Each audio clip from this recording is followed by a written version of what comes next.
இப்ப நாங்க எங்க போயிட்டு இருக்கோம் அப்படின்னு பாத்தீங்கன்னா ஒரு முக்கியமான திருத்தலத்துக்கு போயிட்டு இருக்கோம். இந்த திருத்தலத்துடைய பேரை சொல்றதுக்கு முன்னாடி இந்த கோயிலுடைய குருக்கள் மட்டுமல்லாமல் இந்த கோயிலை பற்றி நன்கு தெரிஞ்சவங்க சொல்லக்கூடிய வாசகத்தை நான் சொல்ல போறேன். இந்த கோயிலில் வழிபட வருபவர்கள் புண்ணியம் செய்திருந்தால் மட்டும் வர முடியும். இந்த வாசகத்தை அந்த கோயில் குருக்கள் சொல்றதை ஒவ்வொரு பக்தர்களும் கேட்க முடியும்.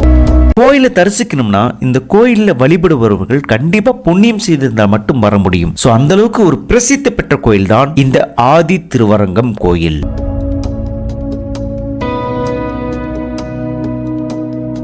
இந்த கோயில் எங்கு அமைஞ்சிருக்குன்னா கள்ளக்குறிச்சி மாவட்டத்தில் அமைஞ்சிருக்கு. திருவண்ணாமலை மற்றும் மணலூர்பேட்டை அப்படிங்கிற இடத்துக்கு இடையிலும் அமைஞ்சிருக்கு. திருக்கோவிலூர் வழியாகவும் இந்த கோயிலுக்கு நம்ம வர முடியும். நாங்க போகும்போது திருக்கோவிலூர் வழியாக தான் இந்த ஆலயத்துக்கு நாங்க போனோம். திருவண்ணாமலை கோயிலுக்கு வரக்கூடிய பக்தர்கள் இந்த கோயிலுக்கு வந்துட்டு போறத காட்சி நம்ம பார்க்க முடியும். இந்த ஆதி திருவரங்கம் கோயிலுக்கு வந்துட்டு போறாங்க.